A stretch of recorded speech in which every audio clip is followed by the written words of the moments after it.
कहती है कि तुम्हें नहीं लगता कि ये तीनों बंदे झूठे हैं, ये कोई भी जी के ग्रुप्स के मेंबर्स है ही नहीं, क्योंकि उन्हें तो आज तक किसी ने देखा ही नहीं है। पक्का ये साया के ही कोई बंदे हैं जो हमारे सामने सिर्फ ड्रामा कर रहे हैं। तो यहाँ पे फिर मिंग को भी ऐसा ही लगने लगता है। अब वो यहाँ पे साया से कोई माफ़ी नहीं मांगता है, बल्कि उन सभी की भी इंसल्ट करने लगता है। जी के ग्रुप्स के तीनों ब्रदर्स कहते हैं कि हम लोग तुम्हें बाद में देख लेंगे, और वो तीनों वहाँ से अपनी सास साया को लेकर चले जाते हैं। यहाँ पे मिंग के पास तभी कॉल आता है और उसे पता चलता है कि जी के ग्रुप ने उनकी कंपनी के साथ कॉन्ट्रैक्ट कैंसिल कर दिया है। ये बात सुनने के बाद तो वो तुरंत ही हैरान हो जाता है और कहने लगता है रोज से कि तुम तो कह रही थी कि वो तीनों बंदे फेक है, बट वो सच कैसे हो गए, क्योंकि उन्होंने हमारा कॉन्ट्रैक्ट कैंसिल कर दिया है। कहती है रोज ये कोई कोइंसिडेंट हो सकता है, वो लोग कभी भी रिच पर्सन नहीं हो सकते हैं, तो मेरी बात मारो। लेकिन यहाँ पे बहुत ज़्यादा पैनिक करने लगता है मिंग कि अब तो उसे बहुत नुकसान हो जाएगा, अब वो कहाँ से फंड लाएगा। तो यहाँ पे उसे कहने लगती है रोज तुम चिंता मत करो, इस चीज़ में मैं तुम्हारी मदद करूँगी। हमें एक एग्जीबिशन में जाना होगा जिसका इन्विटेशन कार्ड मेरे पास है, वहाँ पे हम जाएंगे और उस कंपनी के साथ बात करेंगे कॉन्ट्रैक्ट साइन करवाने की। तो ये बात सुन के मिंग खुश हो जाता है और उसे तुरंत ही गले लगा लेता है। देखते हैं साया को, जिसके ब्रदर उसे घर लेके आते हैं और कहते हैं कि आज से तुम यहीं रहोगी। साया यहाँ पे अपने घर को देख के बहुत खुश होती है। उसके ब्रदर भी बहुत खुश होते हैं कि फाइनली इतने सालों के बाद उन्होंने अपनी सिस्टर को ढूंढे निकाला है। यहाँ पे कहने लगते हैं साया के फादर कि अब तुम्हें तुम्हारी ओरिजिनल फैमिली मिल गई है, तो मुझे यहाँ से जाना चाहिए। पर साया कहते हैं नहीं डैड, मैं आपके साथ रहना चाहती हूँ, आपने ही तो मेरा इतने सालों तक ध्यान रखा है, प्लीज़ आप दूर मत जाइए, मैं आपके साथ रहना चाहती हूँ। वो यहाँ पे थोड़ा रोने लगती है, तो उसके ब्रदर तुरंत ही उन्हें रोक लेते हैं और कहते हैं कि आज से आप हमारे भी डैड हुए, क्योंकि आपने हमारी सिस्टर का ध्यान रखा है, इसलिए अब आपको कहीं भी जाने की ज़रूरत नहीं है, आप हमारे साथ ही रहिए। यहाँ पे तभी साया के ब्रदर उससे कहने लगते हैं कि हमारे पास तुम्हारे लिए एक सरप्राइज़ है, और वो उसे एक रूम में लेके जाते हैं जहाँ पे काफ़ी अच्छे से डेकोरेशन रहती है, केक रहता है और काफ़ी सारे गिफ्ट्स भी रहते हैं।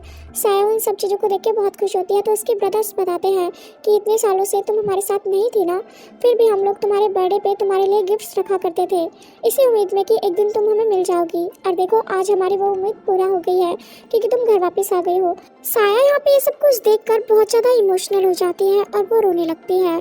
उसके ब्रदर कहते हैं कि तुम रो क्यों रही हो, क्या हुआ। साया कहते हैं कि ये तो खुशी के आंसू है, मैंने कभी सपने में भी नहीं सोचा था कि मेरे कोई ब्रदर्स भी हो सकते हैं जो कि मुझसे इतना प्यार करेंगे, मैं बहुत लकी हूँ कि आप लोग मेरे ब्रदर्स हैं। उसके ब्रदर कहते हैं कि ऐसी बातें मत करो, लकी तो हम हैं कि हमें तुम वापस मिल गई हो। वो लोग यहाँ पर उससे पूछने लगते हैं कि वैसे हम तीनों में से तुम्हें सबसे अच्छा कौन लगा। साया कहते हैं कि आप तीनों ही अच्छे हैं, मैं किसी भी एक को चूज़ नहीं कर सकती हूँ, क्योंकि मुझे तो आप तीनों से ही प्यार हो गया है। यहाँ पे उसके ब्रदर ये बात सुन के बहुत खुश होते हैं। यहाँ पे कहने लगता है उससे उसका बिग ब्रदर कि मिंग ने तुम्हारे साथ क्या किया है, हमें बताओ। साया कहती है कि मैं उसके साथ 3 साल से डेट कर रही थी, बट असल में तो उसने मुझे धोखा दिया है, वो भी रोज़ के साथ मिल के, मैं उसे नहीं छोड़ूंगी। उसके ब्रदर कहते हैं कि तुम चिंता मत करो, उसे हम हैंडल कर लेंगे। बट साया कहती है कि मैं खुद उनसे अपना बदला लूँगी, आप लोग कुछ मत करना। उसके ब्रदर कहते हैं ठीक है। तभी यहाँ पे उसका सेकंड ब्रदर उससे कहने लगता है कि कल मेरा एक आर्ट एग्जीबिशन है जिसमें मैं तुम्हें अपने साथ लेकर जाना चाहता हूँ। वो उसे एक इनविटेशन कार्ड दिखाने लगता है। तो यहाँ पे थर्ड ब्रदर भी उनके साथ जाने की बात कहता है। वो लोग काफ़ी खुश होते हैं यहाँ पे साया को वापस पाकर। यहाँ पे उसका बिग ब्रदर उसे उसका नेकलेस भी रिटर्न कर देता है। उसके बाद वो तीनों ब्रदर्स आपस में बातें करते हैं कि मिंग के साथ क्या करना होगा। बिग ब्रदर कहता है कि फिलहाल मैंने उसका कॉन्ट्रैक्ट कैंसिल कर दिया है, जिससे कि उसे लाखों का क्या करोड़ों का नुकसान होगा। और अभी हमारी सिस्टर ने कहा है ना कि वो अपनी प्रॉब्लम्स को खुद डील करना चाहेगी, तो अब बस हमें अपनी सिस्टर को ही सपोर्ट करना है। यहाँ पे साया भी उस नेकलेस को देख रही होती है काफ़ी ध्यान से और कहती है मिंग और रोज़ अब मैं तुम्हें नहीं छोड़ूंगी। उसके बाद हम देखते हैं उसे आर्ट गैलरी में, जहाँ पे एक वो बहुत बड़ी पेंटिंग को देख रही होती है। तभी वहाँ पे उसके दोनों ब्रदर्स आ जाते हैं और कहते हैं कि तुम्हें ये पेंटिंग कैसी लगी। यहाँ पे साया कहते हैं कि ये बहुत अच्छी है। वो लोग पूछने लगते हैं कि वैसे इसे किसने डिज़ाइन किया होगा, क्या तुम्हें पता है। साया तुरंत ही कहती है पक्का ये मेरे सेकंड ब्रदर ने बनाई है। तो यहाँ पे उसका सेकंड ब्रदर कहता है हाँ ये मैंने ही बनाई है, और वो भी तुम्हारी याद में, क्योंकि तुम्हारे साथ ये हमारी लास्ट फ़ोटो थी, इसलिए मैं हमेशा तुम्हें याद करता था, इसलिए मैंने इसे डिज़ाइन किया है। यहाँ पे साया कहते हैं कि सच में आप लोग मुझसे बहुत प्यार करते हैं। वो लोग वहाँ से कहीं और चले जाते हैं और साया वहाँ पे अकेले ही पेंटिंग्स को देखने लगते हैं। तभी वहाँ पे आ जाती है रोज़, वो भी मिंग के साथ। यहाँ पे वो लोग परेशान करने के लिए साया के पास आ जाते हैं और उसके इंसल्ट करने लगते हैं कि तुम यहाँ पे क्या कर रही हो, क्या फिर से यहाँ पे अपने फेक ब्रदर्स के साथ आई हो। साया कहते हैं कि वो फेक्स नहीं है, वो रियल है और ये बात तुम्हें भी पता ही होगी, लेकिन वो दोनों फिर भी यहाँ पे उसे परेशान कर रहे होते हैं। मिंग यहाँ पे कहने लगता है कि अच्छा हुआ कि मैंने तुम्हें छोड़ दिया, तुम जैसी लड़की के साथ कौन रहना चाहेगा। साया कहती कि अच्छा तो मेरे साथ हुआ है कि तुम जैसे डॉगी से मेरा पीछा छूट किया। ये बात सुन के मिंग को गुस्सा आता है कि वो उसे डॉगी कह रही है, इसलिए वो उस पर हाथ उठाने की कोशिश करता है, लेकिन तभी साया का बिग ब्रदर आके उसे एक किक मार देता है और नीचे गिरा देता है और कहता है कि खबरदार जो तुमने मेरी सिस्टर को हाथ पे लगाया। यहाँ पे वो दोनों फिर उन्हें देखकर मजाक उड़ाने लगते हैं और कहते हैं कि ओह तो ये तुम्हारा मैन है ना कि कोई तुम्हारा ब्रदर है। साया यहाँ पे उन दोनों से कहते हैं कि घटिया बातें मत करो, इससे पहले कि मेरे ब्रदर को गुस्सा आ जाए। वो अपने ब्रदर को यहाँ पे शांत कराने लगती है और उन दोनों को वहाँ से जाने के लिए कहती है।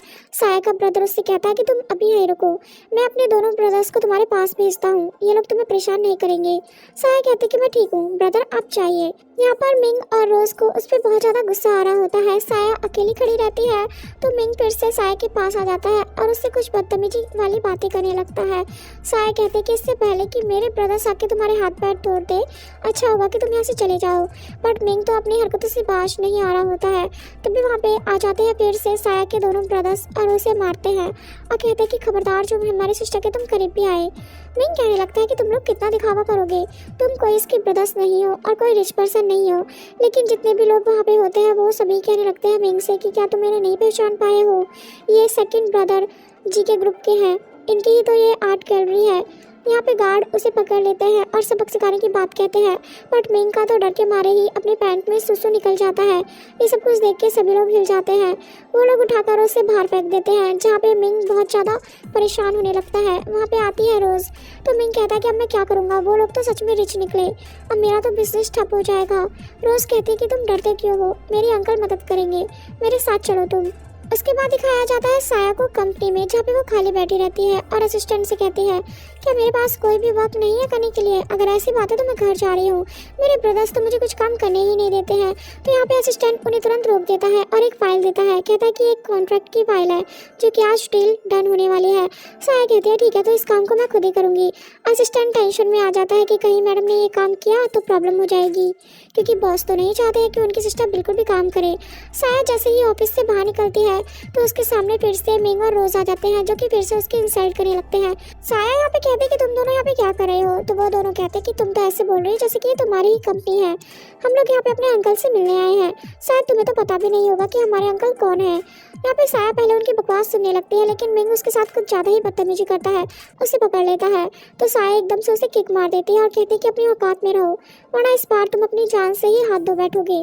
तो रोज उस पर चिल्लाने लगती है और कहते हैं कि मैं अभी अपने अंकल को बुलवाती हूँ और तुम्हें इस ऑफिस से बाहर निकलवाती हूँ, शायद यहाँ पे तुम पार्ट टाइम जॉब कर रही हो, जो कि यहाँ पे रोज का अंकल होता है। रोज तुरंत ही अपने अंकल से कहती है कि देखिए ये स्टाफ की लड़की किस तरीके से हमारे साथ बदतमीजी कर रही है, आप इसे जॉब से निकाल दें।